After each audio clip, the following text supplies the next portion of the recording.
정대훈 반임 목사님의 사랑은 여기 있으니 라는 제목의 말씀, 요한일서 4장 7절에서 11절까지의 말씀. 7절. 사랑하는 자들아, 우리가 서로 사랑하자.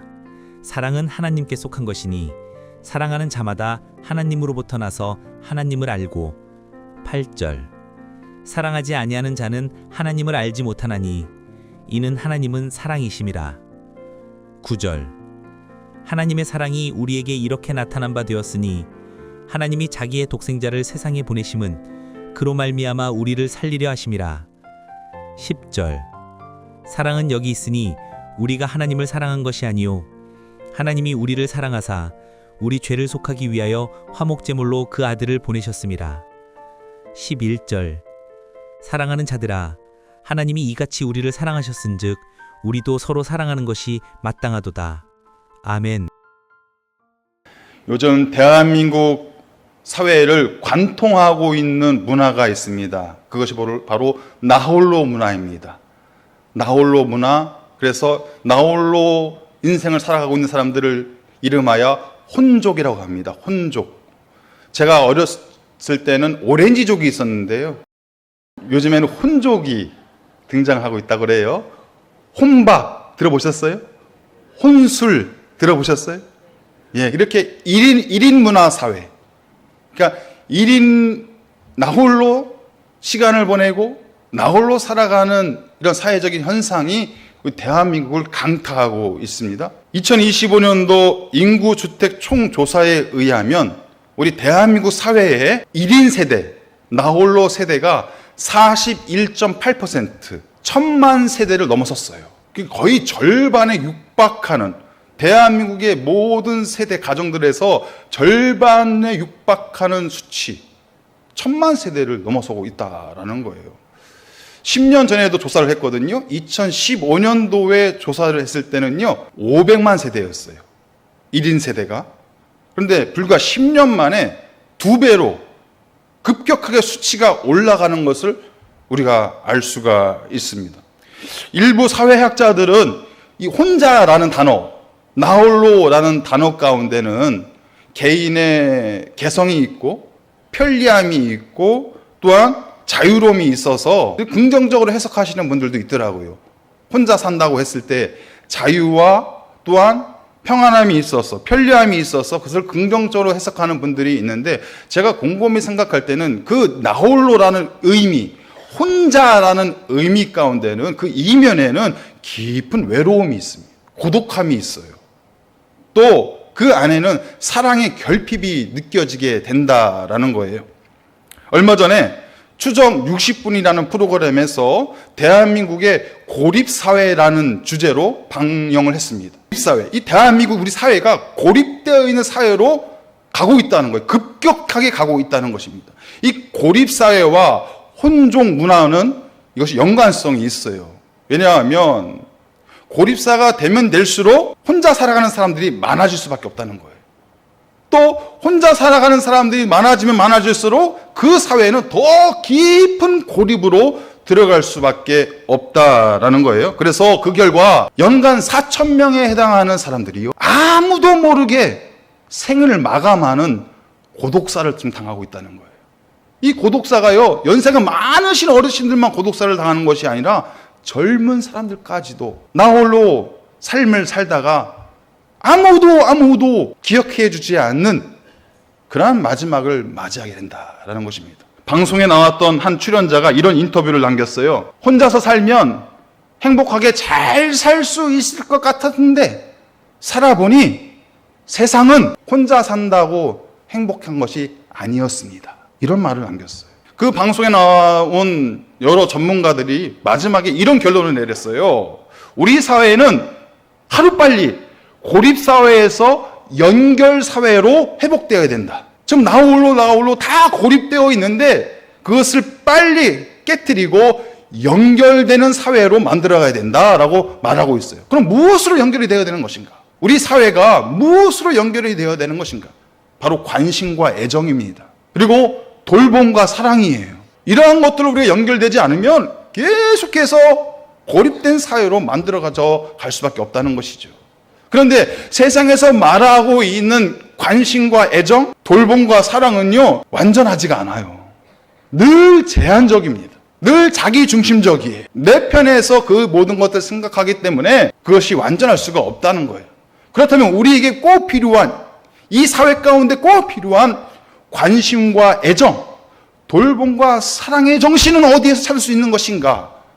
바로 하나님의 속성에서 우리는 찾을 수 있다는 거예요. 왜죠? 하나님의 존재 자체가 사랑이시니까. 여러분, 하나님은 사랑이세요. 우리가 찾고 있고 우리에게 필요한 관심과 애정, 돌봄과 사랑의 근원은 하나님에게서부터 나오는 거예요. 왜냐하면 하나님의 속성 자체가 사랑이시기 때문에 하나님이 이 세상을 사랑하사 저와 여러분들을 지으셨고 만드셨고 또 예수 그리스도를 보내셔서 우리를 구원하셨고 참 기쁨과 평안 가운데 살아가도록 하셨잖아요. 그 첫 시작이 뭐예요?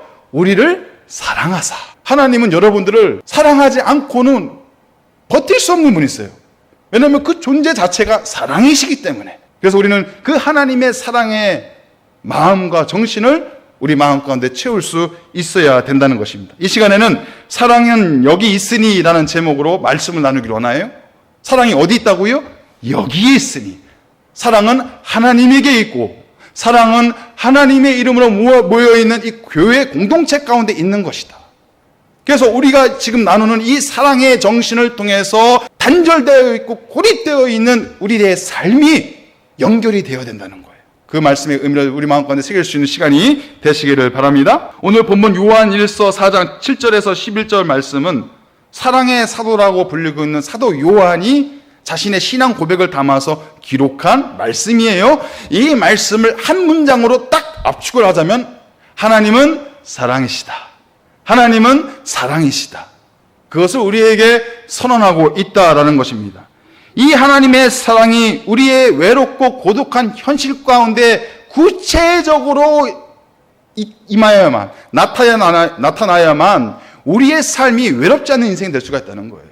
사람들이 말하고 있는, 세상에서 주장하고 있는 그 관심과 애정으로는 늘 불안한 모습밖에 없다는 거예요. 하나님의 진정한 사랑이 내 안에 찾아와야 되고 그 사랑의 마음이 우리 가운데 충만히 임할 수 있을 때, 그 하나님의 사랑을 맛보고 경험할 수 있을 때 우리의 인생이 외롭지 않을 수 있다. 그 마음을 우리에게 지금 말씀하고 있다라는 것입니다. 오늘 본문 요한일서가 기록된 당시의 초대교회의 분위기는요, 매우 엄중하고 혼란스러운 분위기였습니다. 편안한 분위기가 아니었어요. 교회 안팎에서 일어나는 일들이 매우 혼란스러운 상황이었어요. 그 여러 가지 혼란스러운 상황들 중에 가장 중요한 이유는 뭐냐? 영지주의라는 이단 사상이 막 퍼져가고 있는 거예요. 이단 사상으로 인해서 사회도 혼란스럽고 교회도 혼란스러운 상황 가운데 있는 것입니다. 이 영지주의 이단 사상의 핵심은 뭐냐? 이혼론을 주장해요. 이혼론이 뭐냐면요, 우리가 가지고 있는 이 영혼은 착하고 선한 것이다. 하지만 이 육신은, 이 몸뚱아리는 악한 것이다. 더러운 것이다. 딱 구분을 시켜놓은 거예요. 그래서 사람이 올바른 인생을 살아가기 위해서는, 사람이 구원받는 인생을 살아가기 위해서는 이 영적으로 하나님을 만나야 된다. 우리가 육신으로 열심히 사는 것 의미가 없다. 착하게 사는 것도 의미가 없다. 사랑을 실천하면서 살아가는 것도 의미가 없다. 이 육신의 삶은 빈 껍데기다. 더러운 인생이다. 이라고 철저히 구분을 시켜놓은 거예요. 그래서 이 영지주의 사상이 나중에 어떻게까지 이것이 문제가 되냐면, 예수님께서 육신을 입고 왔는데, 예수님께서 육신으로 우리 앞에 나타나셨는데 그것은 예수님이 아니다. 왜냐하면 육신은 악한 거기 때문에 절대로 예수님이 그 육신으로 올 수는 없다. 그리고 나아가서 십자가에서 못 박히신 예수님은 진짜 예수님이 아니야. 가짜 예수야. 예수님은 그런 분이 아니야. 그 육신에, 더러운 육신에, 그 악한 육신에 갇혀있을 분이 아니야. 이런 이단 사상을 전파한 거예요. 그래서 사도 요한은 이 영주주의 이단 사상을 향해서 적그리스도다라고 말을 한 거예요. 제가 왜 이 이혼론에 대해서 여러분들에게 소개를 하냐면은, 오늘날에도요, 이 이혼론 사상이 우리 주변에 퍼져 있어요. 어떻게 퍼져 있냐면, 하나님은 그냥 영적인 존재야. 하나님은 그냥 신적인 존재야. 내 인생과는 상관이 없어. 라는 생각을 갖고 있다는 거예요. 하나님은 나랑 상관이 없는 분이야 라고 생각하고 있다는 거예요. 하나님은 신적인 존재고 영적인 존재이기 때문에 내 인생을 주관하시는 분이 아니야. 나와 함께 하시는 분이 아니야. 나를 실제적으로 함께 동행하시는 분이 아니야 라고 생각을 하고 있다는 거예요. 그것이 바로 이원론, 영지주의의 사상이라는 것입니다. 그러나 여러분, 우리는 지금 어떤 믿음으로 이 자리에 나와 있습니까? 물론 하나님은 영적인 존재예요. 신적인 존재예요. 창조주이세요. 그 고백도 있지만 그 하나님은 실제로 나와 함께 하시는 분이라는 거예요. 내 안에, 내 인생 가운데 함께 하시는 분이라는 거예요. 그 하나님이 우리 인생의 주인 되어 주시는 분이라는 거예요. 그 하나님이 나의 아픔과 상처를 아시고 위로하시고 치유하시는 하나님이시라는 거예요. 그 하나님이 우리를 사랑하사 우리를 구원하시기까지 자기의 독생자를 보내신 그 하나님이시라는 거예요. 실제 나와 함께 하신 하나님. 멀리 저 멀리 계시는 신적인 존재로서 끝나는 것이 아니라 나의 인생의 한 걸음 한 걸음 나의 삶의 구석진 그 자리까지도 찾아오셔서 우리를 위로하시고 내가 너희를 사랑한단다. 외롭다고 눈물 짓지 말고 힘들다고 절망하지 말고 나와 함께 달려가자. 실제적으로 나와 함께 하신 하나님. 그 하나님을 우리는 알고 있고 믿고 있고 그 하나님을 따르며 이 자리에 모여서 예배하는 줄 믿습니다. 그것이 우리의 소망이요 우리의 기쁨이 되어야 된다는 것입니다. 그렇게 오늘 사도 바울은, 사도 요한은 오늘 7절 말씀에서 이렇게 시작을 하고 있어요. 사랑하는 자들아. 우리를 향해서도 말씀하는 거예요. 사랑하는 자들아. 그리고 11절에서도 앞부분에 이렇게 말씀하고 있습니다. 사랑하는 자들아. 저와 여러분들 어떤 사람들이에요? 사랑하는 자들아. 살아온 환경이 다 다릅니다. 생각하는 것도 다 달라요. 마음도 다 달라요. 인생의 모습이 다 달라요. 그런데 하나님께서 저와 여러분 이 자리에 있는 모든 분들을 향해서 말씀하시는 거예요. 사랑하는 자들아. 우리는 하나님의 사랑받는 사람들이라는 거예요. 그렇다면 우리가 지금 경험하고 있는 하나님의 사랑, 그리고 앞으로 우리가 경험해야 될 하나님의 사랑은 어떤 사랑인가? 하나님이 우리를 사랑한다고 하셨을 때 그 사랑의 정체는 무엇인가? 우리가 함께 알기를 원합니다. 오늘 본문 7절과 8절 말씀이에요. 우리 한 목소리 읽겠습니다. 사랑하는 자들아, 우리가 서로 사랑하자. 사랑은 하나님께 속한 것이니 사랑하는 자마다 하나님으로부터 나서 하나님을 알고 사랑하지 아니하는 자는 하나님을 알지 못하나니 이는 하나님은 사랑이심이라. 말씀에서 말하고 있죠. 사랑은 어디에 속해 있다고요? 하나님께 속해 있어요. 우리에게 진정으로 필요한 사랑은 하나님께 속해 있는 거예요. 하나님은 사랑이시기 때문에 우리가 각자가 생각하고 있는 사랑의 정의가 있어요. 내가 생각하는 사랑의 정의가 있어요. 내 기준으로 생각하는 사랑의 정의가 있어요. 그 사랑을 말하고 있는 것이 아니에요.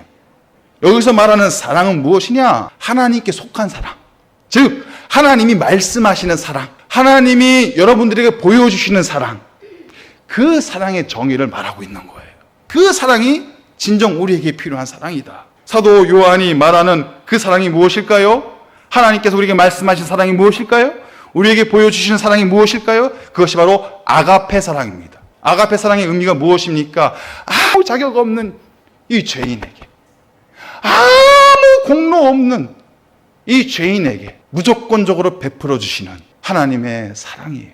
여러분, 우리의 속마음을 들춰내면 악한 생각들이 없을까요? 추악한 모습들이 없을까요? 우리의 겉모습만 한꺼풀만 떼버리면 사람들 앞에 보여지기가 부끄러운 모습들이 없을까요? 우리는 다 죄인일 수밖에 없고 허물이 많은 인생일 수밖에 없습니다. 그런데 그럴 수밖에 없는 사람들을 무조건적으로 사랑하시는 하나님의 아가페의 사랑, 그 사랑이 먼저 우리 가운데 충만히 쌓여져 있어야 된다는 거예요. 사랑이라고 해서 다 같은 사랑의 의미가 아닙니다. 친구 간의 우정을 이야기하는 사랑의 단어가 있어요. 필리아의 사랑입니다. 필리아의 사랑. 미국에 가면 필라델피아가 있죠. 거기서 나오는 필라, 그거의 어원이 돼요. 필리아. 이거는 우정을 말하는 거예요. 사랑, 친구와 친구 간의 사이에 있는 사랑의 관계, 우정의 관계를 말하고 있는 거예요. 가까운 사이에 느끼는 사랑의 관계. 또 하나의 사랑의 정의가 있어요. 남녀 간의 사랑, 육체적인 사랑을 말하는 에로스의 사랑이 있어요. 근데 이 사랑의 정의들이 의미하는 바가 뭘까요? 내가 당신과 가까운 사이이기 때문에 나는 당신을 사랑합니다라는 거예요. 당신이 너무 예뻐서, 당신이 너무 잘생겼어, 당신이 너무 매력적이어서 나는 당신을 사랑합니다 라는 거예요. 조건이 달려있는 거예요. 조건이. 그런데 하나님께서 보여주시는 아가페의 사랑은 어떤 사랑일까요? 그럼에도 불구하고 우리를 사랑하시는 거예요. 조건을 따지는 것이 아니에요.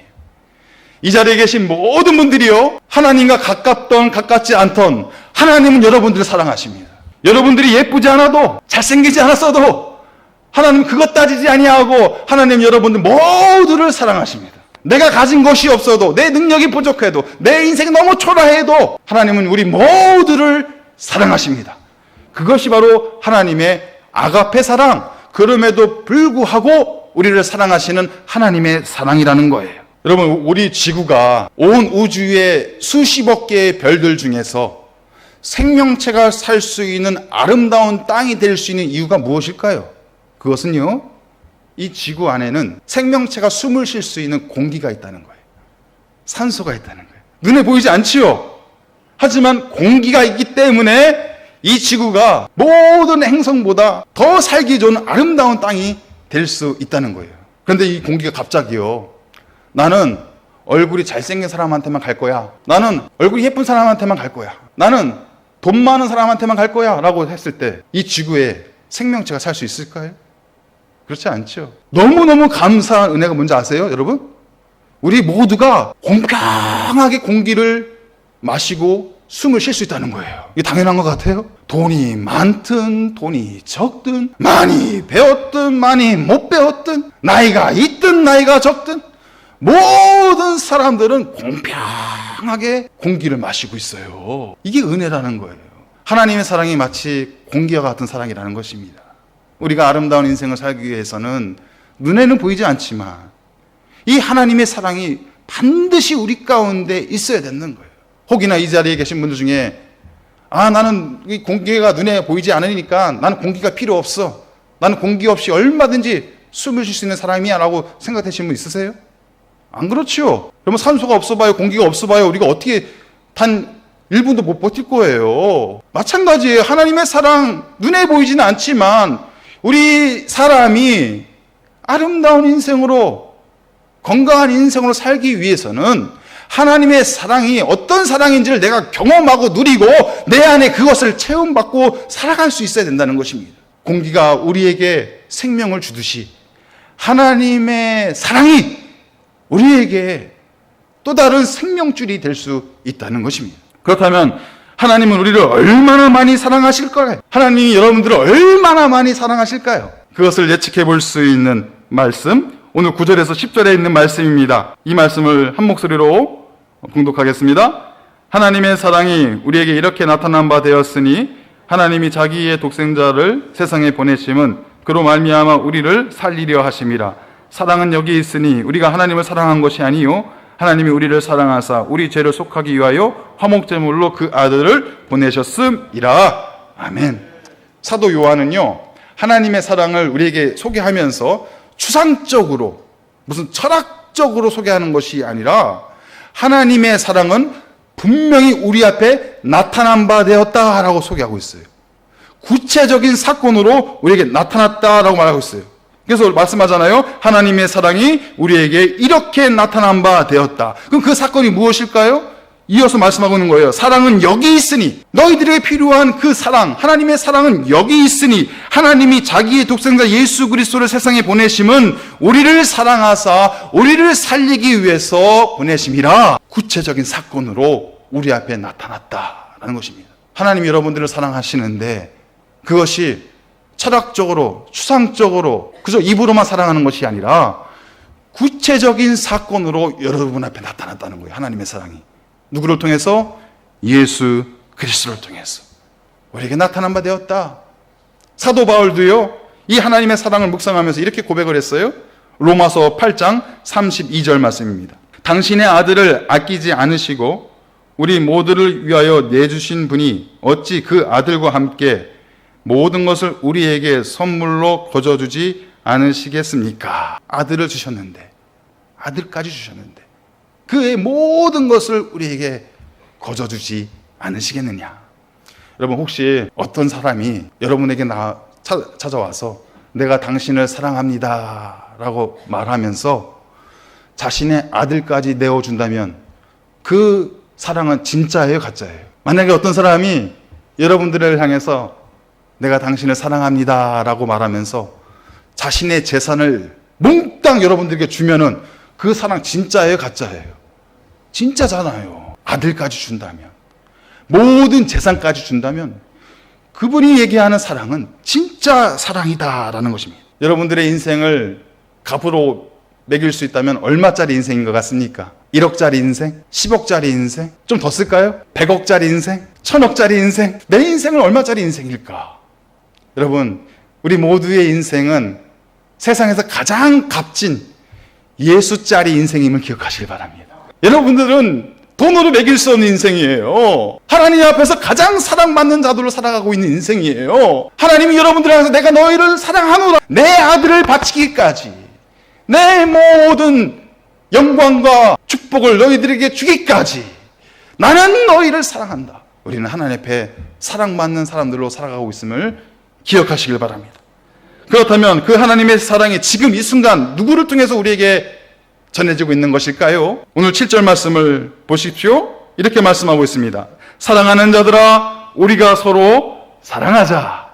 또 11절에서도 이렇게 말씀하고 있어요. 사랑하는 자들아, 하나님이 이같이 우리를 사랑하셨은즉 우리도 서로 사랑하는 것이 마땅하도다. 그럼에도 불구하고의 사랑, 하나님이 보여주신 그 아가페의 사랑을 받은 우리는 사랑의 빚진 자들로서 이제는 그 사랑을 나누고 전하는, 서로 사랑하는 삶을 살아가는 것이 마땅하다, 당연하다. 이것이 우리의 사명이라는 거예요. 교회의 사명은 무엇입니까? 성도의 사명은 무엇일까요? 내 옆에 있는 가족들, 나와 함께 살고 있는 소중한 이웃들, 그들을 향해서 사랑의 빚진 자로 사랑의 수고를 하면서 살아가는 것이 우리의 사명이고 그것이 마땅한 우리의 역할이다라는 거예요. 사도 바울이 데살로니가 교인들을 향해서 이런 표현을 했어요. 사랑의 수고가 있었다. 사랑의 수고가 있었다. 여러분, 사랑에는요 반드시 대가가 있어야 돼요. 수고가 있어야 돼요. 말로만 사랑한다는 것은 아까 여러분들에게 말씀드렸던 세상에서 말하는 사랑, 우정 같은 사랑, 또 그 이성 간에 하는 그런 사랑, 그런 사랑들은 그냥 말뿐인 사랑일 수밖에 없어요. 진정한 사랑의 본질은 뭐냐? 아가페의 사랑. 아가페의 사랑. 그 아가페의 사랑을 경험한 우리가 그 하나님의 사랑을 내 사랑하는 가족들과 이웃들에게 나누고 전하는 것이 마땅하다. 그것이 우리의 사명이다라는 것입니다. 이 사랑의 수고를 빌 하일벨스 목사님은 이렇게 표현을 했어요. 상대방을 나 자신보다 더 중요한 사람처럼 대접해주는 행위이다. 상대방을 나 자신보다 더 중요한 사람으로 높이고 대접해주는 것이 사랑의 수고이다 말하고 있습니다. 하나님의 아가페 사랑, 어떤 조건도 따지지 않고 그럼에도 불구하고 우리를 사랑해 주시는 그 하나님의 사랑이 누구의 사랑의 수고를 통해서 우리에게 나타난 거예요? 예수님의 사랑의 수고를 통해서 우리에게 나타난 거예요. 그럼 그것으로 끝나는 것일까요? 아니에요. 이제 예수의 삶을 살아가고 있는 교회와 성도들의 모습을 통해서, 우리의 사랑의 수고를 통해서 하나님의 아가페의 사랑이 내 가족과 이웃들에게로, 또 고립되고 단절된 모습으로 살아가는 사람들, 이 나라와 이 사회 가운데로 흘러갈 수 있어야 된다는 것입니다. 그럴 때 이 우리의 사랑의 수고로 그 고립된 사회가 다시 연결되는 사회로 회복될 수 있다는 거예요. 며칠 전에 TV를 보다가 농구 선수 출신이었던 박승일 코치의 인생 이야기를 보게 되었어요. 90년대 농구 선수였는데, 여러분, 우리가 농구 선수 중에 가장 먼저 떠오르는 사람이 서장훈 선수입니다. 근데 이 90년대 서장훈 선수와 어깨를 견주면서 가장 주목을 받았던 사람이 바로 박승일 코치입니다. 그런데 실력을 인정받지 못하다가 결국 은퇴를 하게 돼요. 이른 나이에 은퇴를 하게 됩니다. 그리고 그 은퇴 이후의 삶이 너무너무 고단한 삶을 살게 돼요. 그러다가 다행스럽게 어느 프로팀의 코치로 제안을 받게 되고 그 코치로 들어가게 됩니다. 그래서 한 3-4달 정도 코치로 활약을 하다가 보니까 갑자기 몸이 움직이지가 않는 거예요. 몸이 막 뻣뻣해집니다. 근육이 마비가 돼요. 알고 보니까 난치병이었던 누게리병에 걸리게 된 거예요. 시간이 지나면서 점점 증세가 악화되더니 이제는요, 숨만 쉬는 송장처럼 누워 있는 거예요. 온몸이 마비가 돼서 어떤 말도 할 수 없는, 아무 말도 할 수 없는 지경에 이르게 되었습니다. 눈만 껌뻑거리는 거예요. 키가 2m가 넘어요. 그런 자식을 그 부모가 간병을 합니다. 처참한 모습으로 간병을 해요. 그 모습을 지켜보고 있던 이 박승일 코치가 자신도 너무 괴롭고 가족들도 너무 힘들어하는 모습을 보면서 마지막 꿈을 갖게 됩니다. 그 꿈이 뭐냐면 누게리병을 앓고 있는 환자들을 위해서 또 가족들을 위해서 누게리병 전문 요양병원을 짓는 것을 꿈을 갖게 돼요. 그런데 뭐 글을 쓸 수 있나요? 아무것도 할 수 있는 게 없잖아요. 그러니까 눈만 껌뻑해서 눈으로 글자를 써요.